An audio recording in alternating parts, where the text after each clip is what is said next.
Welcome back to Future Bright Coaching Classes. Good morning, good evening and good night whenever you watch this video. My name is Rajpal Singh Rathod, founder and director of Future Bright Coaching Classes.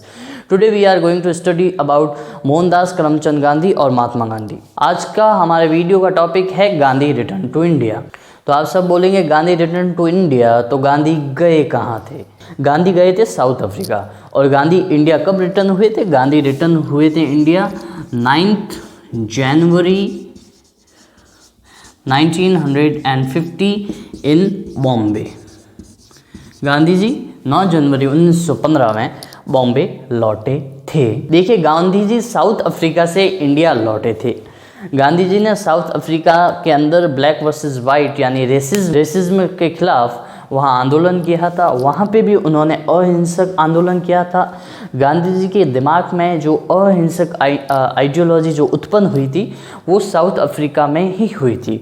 वहाँ पे गांधी जी ने काले और गोरों के बीच में जो भेदभाव था उसके खिलाफ वहाँ कड़ा सत्याग्रह किया था और उस सत्याग्रह में गांधी जी सफल भी हुए थे.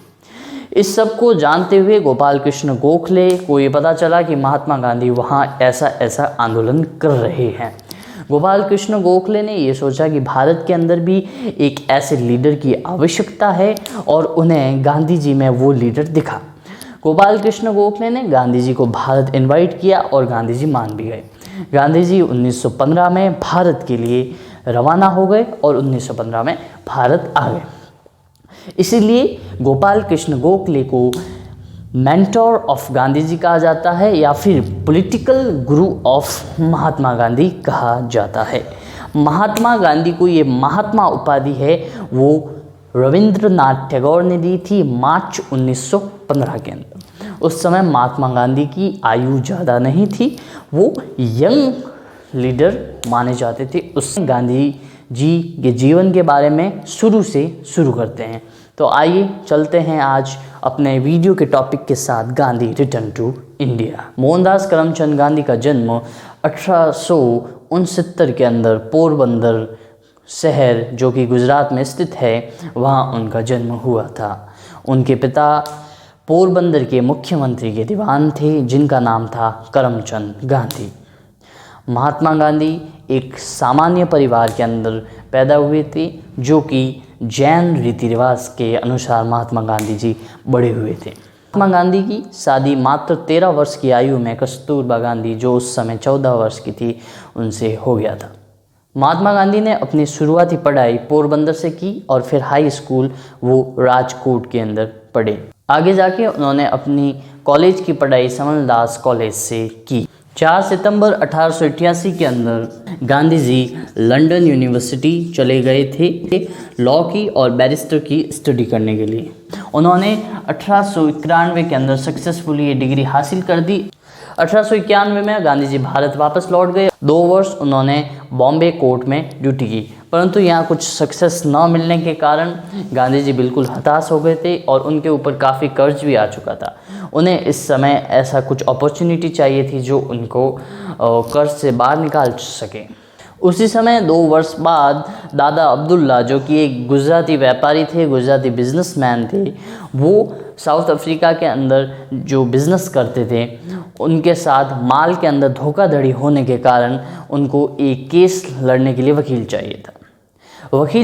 ये बड़ी बात नहीं थी. जो भी उसमें जो लीगल डॉक्यूमेंट थे वो सब गुजराती भाषा के अंदर लिखे हुए थे. इसलिए दादा अब्दुल्ला को एक ऐसा व्यक्ति चाहिए था जो गुजराती के साथ ही साथ वकालत भी करना जानता हो. उस समय उन्हें महात्मा गांधी से अच्छा कोई व्यक्ति दिखा नहीं और इसलिए उन्होंने महात्मा गांधी को साउथ अफ्रीका भेजा और उन्होंने ये वादा किया कि वो गांधी जी का सारा कर्ज उतार देंगे, साथ ही साथ उन्हें ट्रैवलिंग फ़ीस देंगे और उनकी जो पर्सनल फ़ीस होगी वो भी उन्हें वहाँ देंगे. यही 1893 में गांधी जी का साउथ अफ्रीका जाना उनका लाइफ चेंजिंग पॉइंट साबित हुआ. 1893 के अंदर गांधी जी साउथ अफ्रीका तो चले गए थे, परंतु गांधी जी की राह इतनी भी आसान नहीं थी. उनको साउथ अफ्रीका जाते ही रेशियल डिस्क्रिमिनेशन झेलना पड़ा था. गांधी जी को वहाँ कलर्ड पर्सन कह के वहाँ बहुत परेशान किया गया. साउथ अफ्रीका में भी इंडिया की तरह कॉलोनियल रूल था और वहाँ पे भी ब्रिटिशर्स की कॉलोनी थी. उस समय एक दिन गांधी जी ने वहाँ पे फर्स्ट क्लास टिकट में ट्रेन में ट्रैवल किया था। वहाँ पे यूरोपियन पर्सन ने गांधी जी को ट्रैवल करते हुए देख लिया था। उसी को देखते हुए वहाँ पे हंगामा किया और गांधी जी को पीटते हुए ट्रेन से बाहर फेंक दिया गया। इसी मूवमेंट से गांधी जी के दिमाग में अंग्रेज़ों को बाहर खदेड़ देने का विचार आया और गांधी जी ने वहाँ सत्याग्रह की शुरुआत की। उस समय गांधी जी दुविधा में फंस गए थे कि वो दादा अब्दुल्ला का काम करें या फिर सत्याग्रह करें या हिंसा करें। गांधी जी 2 वर्ष तक रुके और दादा अब्दुल्ला का केस उन्होंने सॉल्व किया। उसके बाद गांधी जी एक बार भारत लौटे और वहाँ पे भारतीय लोगों को इकट्ठा करने की सोची, परंतु इस कार्य में गांधी जी सफल ना हो पाए। बाद में गांधी जी साउथ अफ्रीका वापस गए और उन्होंने कई वर्षों तक ब्रिटिशर्स के खिलाफ रेशियल डिस्क्रिमिनेशन के लिए आवाज़ उठाई और उन्होंने अहिंसा और सत्याग्रह के रास्ते से साउथ अफ्रीकन पीपल्स को न्याय दिलाया। गांधी जी के इसी न्याय को देखते हुए कहें या फिर कुछ और कहें, 100 वर्ष बाद 1994 के अंदर नेल्सन मंडेला साउथ अफ्रीका के पहले ब्लैक हेड यानी ब्लैक प्रेसिडेंट बने। गांधी जी ने ये मुहिम 1894 के लमसम शुरू की थी और नेल्सन मंडेला 1994 के अंदर साउथ अफ्रीका के प्रेसिडेंट बने थे। उस समय हाँ जाहिर सी बात है गांधी जी तो थे नहीं, गांधी जी का देहांत 1948 में ही हो गया था, परंतु गांधी जी के राह पे चलते हुए साउथ अफ्रीका के अंदर कलर्ड पर्सन को प्रेसिडेंट बनाया गया। गांधी जी ने इसके लिए कई वर्षों तक अंग्रेज़ों के खिलाफ लीगल लड़ाई लड़ी और उन्होंने अहिंसा का रास्ता अपनाया, सत्याग्रह अपनाया और साउथ अफ्रीकन्स को और जो इंडियन कलर्ड पीपल थे और साउथ अफ्रीकन ब्लैक पीपल थे उन सबको न्याय दिलाया। गांधी जी लमसम 20 वर्ष से भी ज़्यादा साउथ अफ्रीका में रहे, वहाँ पे वो अच्छे खासे इन्फ्लुएंस हुए थे। वहीं से गांधी जी को एक पहचान मिलने लग गई और गोपाल कृष्ण गोखले ने भी गांधी जी के बारे में ये सुना। गोपाल कृष्ण गोखले ने गांधी जी को भारत आने का निमंत्रण दिया और गांधी जी को भारत लाए।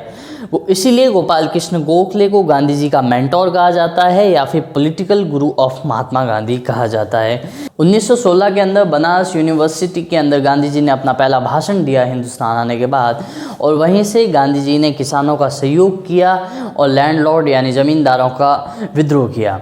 और गांधी जी ने नेशनलिस्ट थॉट के ऊपर भी सवाल उठाया कि लोग देश की क्या कर रहे हैं और वहीं रिवॉल्यूशनरीज का क्रिटिसाइज किया गांधी जी ने। वहीं पर गांधी जी के सामने जो उस समय लैंडलॉर्ड ज़मींदार थे, भारतीय राजा थे, जिनके पैसों से ही वो मीटिंग हो रही थी, वो मीटिंग हेल्ड हुई थी, उनके खिलाफ ये आवाज़ उठा दी थी। काफ़ी लोग उससे नाराज़ भी हो गए थे और गांधी जी को भी डांट पड़ी थी। उसके बाद गांधी जी के भारत के आने के बाद गांधी जी का जो पहला आंदोलन था वो था 1917 के अंदर, जो कि चंपारण के अंदर हुआ था। चंपारण बिहार में स्थित था, चंपारण जो कि बिहार में था। ये मूवमेंट 1917 के अंदर हुआ। इसमें गांधी जी ने किसानों के सहयोग के अंदर आवाज़ उठाई थी। अंग्रेज़ जो इंडिगो की खेती इससे रिलेटेड जो अंग्रेज़ भारतीयों को परेशान कर रहे थे, उसमें गांधी जी ने भारतीय किसानों का सहयोग किया और उन्हें न्याय दिलाया। उसके बाद 1918 के अंदर खेड़ा जो कि अहमदाबाद में था, जो शुगर मिल था, वहाँ पे भी किसानों की फसल ना हो पाई और किसान टैक्स देने में, कर देने में असमर्थ थे और अंग्रेज़ उन्हें पीड़ित कर रहे थे। वहीं से सरदार वल्लभ भाई पटेल और महात्मा गांधी साथ में मिले थे और यहाँ पे भी गांधी जी किसानों के साथ खड़े रहे और आखिर अंततः गांधी जी ने किसानों का जो कर था, जो टैक्स था, वो अंग्रेज़ी सरकार से माफ़ कराया था। यही था आज का short and sweet lesson Gandhi return to India. आज का वीडियो बस इतना ही था। मेरा इस चैप्टर को लेने का मेन उद्देश्य यही था कि हमारी सीरीज़ भंग ना हो। हमारी सीरीज़ चल रही है 1857 से लेकर 1947 तक। उसमें हम 1857 का रिवॉल्ट, फॉर्मेशन ऑफ कांग्रेस 1885, बंग भंग, partition of Bengal 1905, formation of Muslim League 1906, Surat split 1907, act of 1909 Morley Minto reform, 1911 capital shifting. आगे आने वाली सीरीज़ को भी आप ज़रूर फॉलो कीजिएगा और हमारी प्लेलिस्ट देखना भी ना भूलिएगा। जय हिंद, जय भारत, वंदे मातरम।